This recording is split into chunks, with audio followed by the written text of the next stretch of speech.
ആരുമറിയാതെ ബലമറക്കാൻ കഴിയാതെ ആരുമറിയാത്തൊരു നിധിയായിരുന്നു ഞാൻ.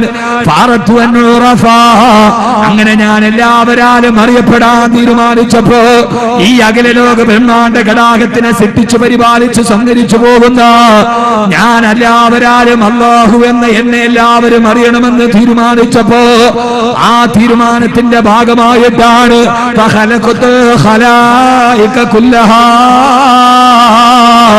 ലോകത്തുള്ള മുഴുവൻ ജീവജാലങ്ങളെ സൃഷ്ടിക്കാൻ തീരുമാനിച്ചിട്ടുണ്ട്. എന്റെ പ്രിയപ്പെട്ട സഹോദരങ്ങളോട് അല്ലാഹു സുബ്ഹാനഹു വ തആല നമ്മളെ സൃഷ്ടിക്കാനുള്ള കാരണമെന്ന് അല്ലാഹു പറയാ ഒരു കാരണവുമില്ല.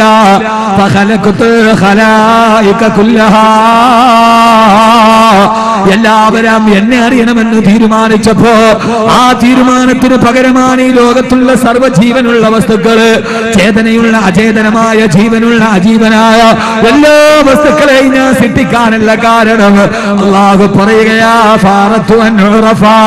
എല്ലാവരും അല്ലാഹുവിനെ അറിയുവാനാ.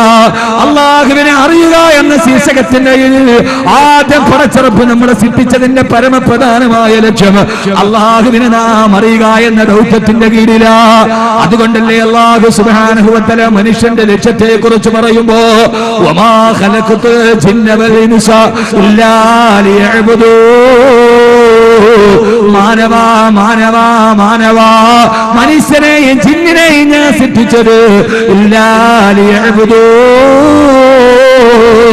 എനിക്ക് ഇബാദത്ത് ചെയ്യാൻ വേണ്ടിയല്ലാതെ മറ്റൊരു ലക്ഷ്യത്തിലല്ല. അല്ലാഹു പിന്നീട് പറയുന്നുണ്ട് നിനക്ക് ഞാൻ ആഹാരം തന്നെന്തിനാ. എന്റെ പ്രിയപ്പെട്ട സഹോദരങ്ങളെ, മാമരം കോച്ചുന്ന തണുപ്പത്തി മാമലകളുടെ ഇടയിൽ മലനാടിന്റെ ഇടയിലൂടെ മനോഹരമായി കളഞ്ഞു വിളഞ്ഞൊടുകുന്ന ഈ സുന്ദരമായ അരുവിച്ചാറ്റിന്റെ നിറക്കീടുകള് ഇന്ന് ശനിയാഴ്ച ദിവസമാ. രാവിലെ മുതൽ വൈകുന്നേരം വരെ നീലഗിരിയെ നിശയുടെ ഏറ്റവും വലിയ സുന്ദരിയെ പോലെ അണിയിച്ചൊരുക്കുന്ന തേയിലക്കാടുകളുടെ ഇടയിലൂടെ തേയില കൊളുന്നു നുള്ളിയിട്ട് വൈകുന്നേരം ഇന്ന് ശനിയാഴ്ച ഒരു ദിവസത്തെ ഒരാഴ്ചത്തെ ശമ്പളവും വാങ്ങിച്ചിട്ട് വന്ന തേയില കർഷകരുണ്ടാവാ. ഞാനെന്ന് ചോദിക്കട്ടെ, അങ്ങനെ ഗൾഫിൽ കിടന്ന് കട്ടപ്പെടുന്നവനും നീലഗിരിയുടെ തേയില തോട്ടങ്ങളിൽ വൈകുന്നേരം വരെ തേയിലയുടെ കൊളുന്നു നുള്ളുന്ന പാവപ്പെട്ട തമിഴ് ഗ്രാമീണരും എന്ന് വേണ്ട രാവിലെ മുതൽ വൈകുന്നേരം വരെ മത്സ്യം തലയിൽ വെച്ച് കച്ചവടം നടക്കുന്ന മത്സ്യ കച്ചവടക്കാരനും ലോകത്തിൽ വേണ്ട. ഇവിടെ ഏതോ ഒരു സ്വർണ്ണ വ്യാപാരിയുടെ പേര് നോട്ടീസിൽ കണ്ടല്ലോ. 22 കാരറ്റ് തിളങ്ങുന്ന സ്വർണവുമായി മറ്റൊരാളുടെ മുമ്പിൽ ജീവിതത്തിന് വേണ്ടി കാത്തിരിക്കുന്ന ഒരു സ്വർണ്ണ വ്യാപാരി ലോകത്ത് കട്ടപ്പെടുന്ന ഏതൊരാളോട് ചോദിച്ചാലും ഞാനെന്ന് ചോദിക്കട്ടത് തൊഴിലാളിയാകട്ടെ മുതലാളിയാകട്ടെ പണ്ഡിതനാകട്ടെ പാമരനാകട്ടെ, ഞാൻ ഇവിടേക്ക് വരുമ്പോ ഇവിടെ സംരക്ഷണത്തിന് വേണ്ടി ക്രമസമാധാനത്തിന് വേണ്ടി വന്ന് 150ഓളം പോലീസ് ഉദ്യോഗസ്ഥർ ഈ സ്ഥലത്തുണ്ട്.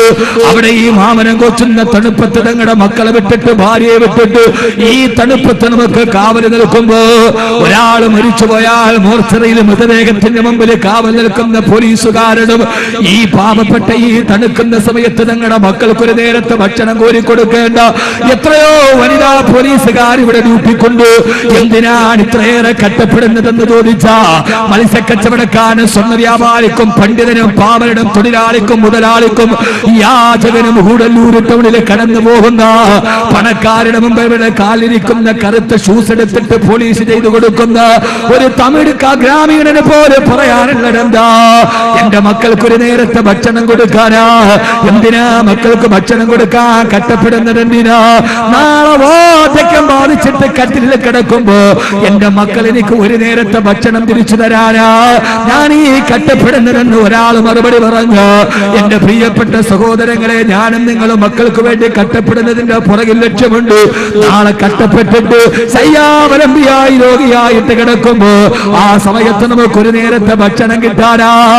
പക്ഷേ നമുക്ക് ഭക്ഷണം തന്നാ, നമുക്ക് ആഹാരം തന്നാ, നമുക്ക് മക്കളെ തന്നാ, നമുക്ക് ഭാര്യയെ തന്നാ, നമുക്ക് കുടുംബം തന്നാ, നമുക്ക് പണം തന്നാ, നമുക്ക് ആരോഗ്യം തന്നാ, നമുക്ക് എല്ലാം തന്നാ, ചോദിക്കാറ് തന്നെ എല്ലാം തന്ന പടച്ചറപ്പ് പറയുകയാ, എല്ലാ സമയവും ആരം നിന്ന് ഉമ്മാന്റെ ഗർഭാശയത്തിൽ കിടന്നിറങ്ങുമ്പോ, ഗർഭധാരണം നടക്കുമ്പോ ഒരു സ്പൂൺ ദ്രാവകമുള്ള വലിപ്പമുള്ള ഉമ്മാന്റെ ഗർഭാശയത്തിന്റെ ഉള്ളിൽ കിടക്കുമ്പോ, ഉമ്മയുടെ പൊക്കൽ കൊടിയിലൂടെ നമുക്ക് ആഹാരം നിന്ന് വെളിയിലേക്ക് ജനിച്ചു വീഴുമ്പോ, ഉമ്മ കഴിക്കുന്ന പോഷകാഹാരത്തിലൂടെ മുലപ്പാലിലൂടെ നമുക്ക് ഭക്ഷണം ദഹിക്കാത്ത സമയത്ത് ഭക്ഷണം നിന്ന് അല്ല പറയുകയാ, നിനക്ക് ഞാനിതെല്ലാം തന്നതെന്തിനെന്നറിയോ?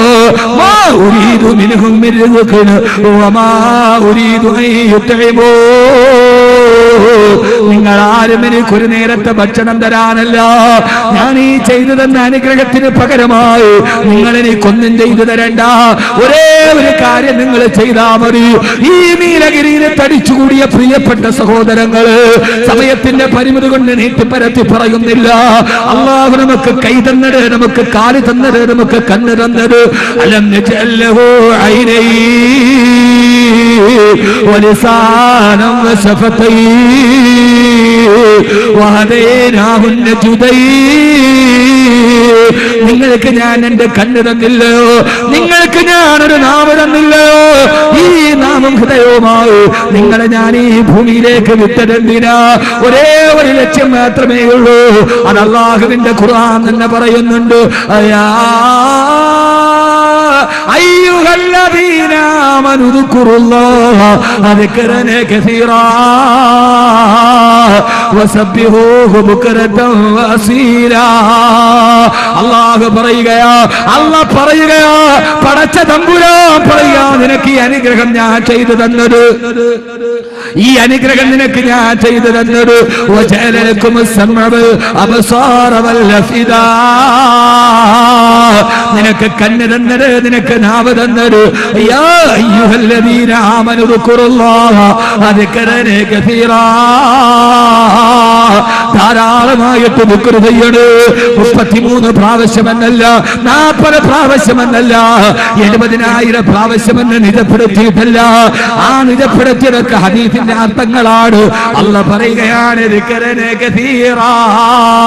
ധാരാളമായിട്ട് അല്ലാഹുവിനെ നിങ്ങൾ സ്മരിച്ചുകൊണ്ടിരിക്കണേ, അല്ലാഹുവിനെ അറിയണേ. അതിനു വേണ്ടിയാണ് നിങ്ങളെ ഞാൻ സൃഷ്ടിച്ചത്.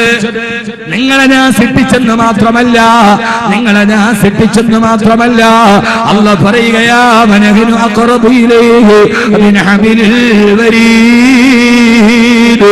സൃഷ്ടിച്ച് കേൾക്കണേ സഹോദരങ്ങള്, ഈ ഭൂമിയിലേക്ക് പറഞ്ഞു വിട്ടെന്ന് മാത്രമല്ല, ഏത് ദുഃഖം വന്നാലും, ഏത് പ്രയാസം വന്നാലും, മാറാ രോഗം വന്നാലും, പെങ്ങള് മാരകമായ രോഗത്തിൽ പിടഞ്ഞാലും, ആ സമയത്ത് നിന്റെ ഹൃദയത്തിനൊരു വേദന ഉണ്ടാകുമ്പോ, നിന്റെ കണ്ണിലൂടെ കണ്ണുനീര് തടം തല്ലിയാ തുടങ്ങുമ്പോ, പാതിരാ സമയത്ത് ജീവിതത്തിന്റെ പരീക്ഷണത്തിന്റെ കനൽപഥങ്ങളിലൂടെ നടന്നുപോയി, കടം കാരണത്താല്, പ്രയാസം കാരണത്താല്, രോഗം കാരണത്താല്, രാത്രിയിൽ നിന്റെ കിടക്കപ്പായിൽ കിടക്കുമ്പോ, തേയിലയുടെ കൊളുന്നുന്നത് ഈ തേടോ എസ്റ്റേറ്റിന്റെ മറുഭാഗത്തുള്ള ഒരു മുറിക്കട്ടിലില്, ആ മുറിയിലൊരു കീറിയ തടപ്പായ വിരിച്ച് കിടക്കുമ്പോ, നിന്റെ ജീവിതത്തിന്റെ പ്രയാസങ്ങൾ കാരണം നിനക്കുറങ്ങാൻ കഴിയുന്നില്ലെങ്കിൽ, നിനക്കുറങ്ങാൻ കഴിയുന്നില്ലെങ്കിൽ, കണ്ണിലൂടെ കണ്ണുനീര് വരുന്നുവെങ്കിൽ, അല്ലാഹുവേ അല്ലാഹുവേ, ജിന്ദഗി ശംകേ സൂറത്ത് में खुदा है तेरी, जिंदगी शम्म की सूरत में खुदा है तेरी. അല്ലാഹുവേ, എന്റെ ജീവിതത്തിൽ പ്രയാസം കൊണ്ട് ഞാൻ മെഴുകുതിരി പോലെ, ജിന്ദഗി ശംക് കി സൂറത്ത് മേ, ജീവിതത്തിന്റെ പ്രയാസങ്ങൾ ഞാൻ മെഴുകുതിരി പോലെ ഉരുകിത്തീരുകയാണ്. ഏറെ പറയാൻ എന്റെ സമയം എന്നെ അനുവദിക്കുന്നില്ല. വളരെ സർവ്വസാധാരണമായ എന്നെ ശ്രദ്ധിക്കാൻ ഇവിടെ തടിച്ചുകൂടിയ ഏതെങ്കിലും ഒരു മനുഷ്യരുടെ ഏതെങ്കിലും ഹൃദയത്തിനൊരു പ്രയാസമുണ്ടോ? കടബാധ്യത നിന്നെ വല്ലാതെ അലട്ടുന്നുവോ? മാറാരോഗങ്ങൾ നിന്നെ തേടിയെത്തുന്നുവോ? ജിന്ദഗി ശംകി. അല്ലാഹുവേ, ഈ നീലഗിരിയിൽ, ഈ ഗൂഡല്ലൂരുള്ള ഏതോ ഒരു വീട്ടിൽ എനിക്ക് കിടന്നിട്ട് ഉറക്കം വരുന്നില്ല. അല്ലാഹുവേ അല്ലാഹുവേ, ആ സമയത്ത് പടച്ചറപ്പ് പറഞ്ഞതെന്തെന്നറിയോ? നിന്റെ ഹൃദയത്തിന്റെ നിന്റെ ഹൃദയത്തിന്റെ നിന്റെ തൊട്ടടുത്ത് കിടക്കുന്ന ഭാര്യയോട് പോലും നിന്റെ മനസ്സിന്റെ വിഷമം പറഞ്ഞിട്ടുണ്ടാവില്ല. എന്റെ പ്രിയപ്പെട്ട ചെറുപ്പക്കാരാ, നിന്റെ ഹൃദയത്തിന്റെ വിഷമം നിന്റെ തൊട്ടടുത്ത് കിടക്കുന്ന ആ ഭാര്യയോട് പോലും പറഞ്ഞിട്ടുണ്ടാവില്ല. പെങ്ങളെ, നിന്റെ സങ്കടം ഭർത്താവ് പറഞ്ഞിട്ടുണ്ടാവില്ല. പക്ഷെ അതിനു മുമ്പേ അറിയുന്നടാരാ വലഖദ് ഖലഖനൽ ഇൻസാന വനഅലമു മാ തുവസ്വിസു ബിഹി നഫ്സു വനഹ്നു അഖറബു ഇലൈഹി മിൻ ഹബിലിൽ വരീദ്. അല്ലാഹ് പറയുകയാ വനഅലമു മാ തുവസ്വിസു ബിഹി നഫ്സു. നിന്റെ ഹൃദയത്തിന്റെ ഉള്ളിൽ ഒരു തോന്നലുണ്ടായാൽ അതാദ്യം അറിയുന്നത് ഞാനാ. കാരണം എന്താ? ഒരു അപകടം വന്നിട്ട് ഭാര്യയെ വിളിച്ചാൽ പാതിരാത്രിയിൽ ഉറങ്ങുമ്പോൾ ഒരു വിഷമം വന്നാൽ ഭാര്യ വിളിക്കണമെങ്കിൽ ഭാര്യ ഉറക്കത്തില്ല. തൊട്ടടുത്ത കട്ടിലിൽ കിടക്കുന്ന ഭാര്യ പോലും കുലുക്കി വിളിച്ചാൽ എഴുന്നേക്കൂ. പക്ഷെ അതിനു മുമ്പേ അറിയുന്നടാരാ ലാ തഖുദുഹു സിനത്തുന വലാനോ. മനസ്സിറക്കി കേട്ടണേ പെങ്ങള്, തൊട്ടടുത്ത് കിടക്കുന്ന ഭർത്താവ് ഉറക്കത്തിലാണ്. കുലുക്കി വിളിച്ചാലേ അവൻ എഴുന്നേൽക്കുകയുള്ളൂ. അപ്പോഴും കുലുക്കി വിളിക്കുന്നതിന് മുമ്പ് നിന്റെ ഹൃദയത്തിന്റെ ദുഃഖമാദ്യം അറിയുന്നതാരാ? ലാ തഖുദുഹു അല്ലാഹു ലാ ഇലാഹ ഇല്ലാ ഹുവൽ ഹയ്യുൽ ഖയ്യൂം ലാ തഖുദുഹു സിനത്തുൻ വലാ നൗം. ഉറക്കമില്ലാത്ത, വിളർച്ചയില്ലാത്ത, ആലസ്യമില്ലാത്ത റബ്ബ് കേൾക്കുകയാ. ഒരപകടം വന്നിട്ട് അയൽപക്കക്കാരൻ ഓടി വരണമെങ്കിൽ ഒരു മതിലിന്റെ അകലമുണ്ട്. പക്ഷേ നീ വിളിച്ചാൽ ഓടി വരാൻ നിന്റെ റബ്ബിന് അകലമില്ല. വനഹ്നു അഖറബു ഇലൈഹി മിൻ ഹബിലിൽ വരീദ്. അവൻ നിന്റെ കർണഞരമ്പിനേക്കാൾ അടുത്തിരിക്കുകയാ. ഒന്ന് നിലവിളിച്ചാൽ ആദ്യം കേൾക്കുന്നതല്ലയാണ്.